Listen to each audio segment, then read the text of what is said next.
पर कांग्रेस पार्टी का स्पष्ट एक स्टेटमेंट डाला गया है। और मैं हमेशा इस बात को कहता आया हूँ कि राजनीति और धर्म को अलग अलग रखना चाहिए। ये बात भी सही है कि धर्म के आड़ में अगर राजनीति हो रही है उसको कोई स्वीकार नहीं करेगा। हम चर्चा करना चाहते हैं मुद्दों पर, जनता के मुद्दों के ऊपर, विकास के, आर्थिक उद्योग के, निवेश के, शिक्षा, चिकित्सा, उद्योग, रोजगार, इस पर चर्चा करने को भाजपा तैयार नहीं है। भावनात्मक मुद्दों की आड़ में राजनीतिक वोट लेना ये भाजपा की परंपरा रही है। और जहाँ तक मंदिर में जाने का सवाल है, ये आस्था का विषय है, कोई कभी भी जा सकता है। मुझे कब तिरुपति जाना है, कब वैष्णो देवी जाना है, कब अयोध्या जाना है, मेरे मन की बात है। जब मेरा मन करेगा मैं जाऊंगा।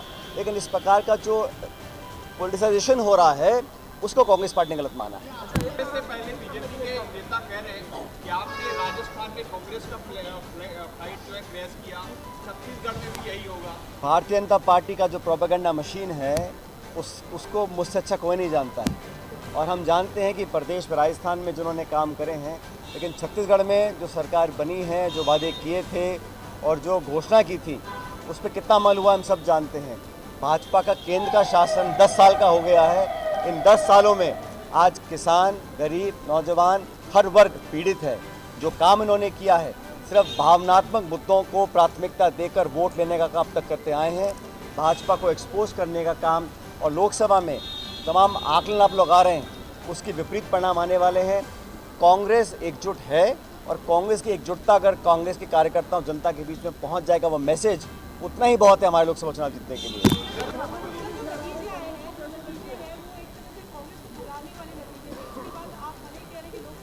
नहीं, मैं बात मानता हूँ विधानसभा के चुनाव जो परिणाम आए उसकी उम्मीद हमें नहीं थी। हम समझते थे कि हम दोबारा चुनाव जीत का सरकार यहाँ पर बनाएंगे। बहरहाल चुनाव में हार जीत होती रहती है, लेकिन इस चुनाव से कांग्रेस कार्यकर्ता कोई पराजित महसूस नहीं कर रहा है, क्योंकि हार जीत राजनीति का दो पहलू होते हैं। लेकिन हम लोगों को जो सिद्धांतवाद राजनीति हमें करनी है, जो लोगों का संरक्षण को करना है। और छत्तीसगढ़ में मैं मानता हूं कि यहाँ पर हर गांव, हर ढाणी, हर शहर, हर कस्बे में कांग्रेस का कार्यकर्ता झंडा मौजूद है। हमें उसे एक्टिवेट करना है और समय बहुत कम है लोकसभा चुनाव के लिए, इसलिए आज से हम लोग पूरी तैयारी के साथ जुड़े हुए हैं। नई टीम हमारे पास है, बुजुर्ग अनुभवी नेता भी हैं, नौजवान नेता भी हैं, सबको मिलकर लेकर चलेंगे। और हमारे जो अग्रिम संगठन भी हैं, महिला कांग्रेस है, यूथ कांग्रेस है, सेवा दल है, NSUI है, इन सबको साथ लेकर आगे से लीड करेंगे और परिणाम कांग्रेस के पक्ष में आएंगे। क्या बोले? 1 से 2 सीट। अरे हम यहाँ पर आए इतिहास बदलने के लिए आए हैं। देश प्रदेश की सभी बड़ी खबरों से जुड़े रहने के लिए हमारे YouTube चैनल को लाइक, शेयर और सब्सक्राइब करना ना भूलें। साथ ही लेटेस्ट खबरों के लिए बेल आइकन को प्रेस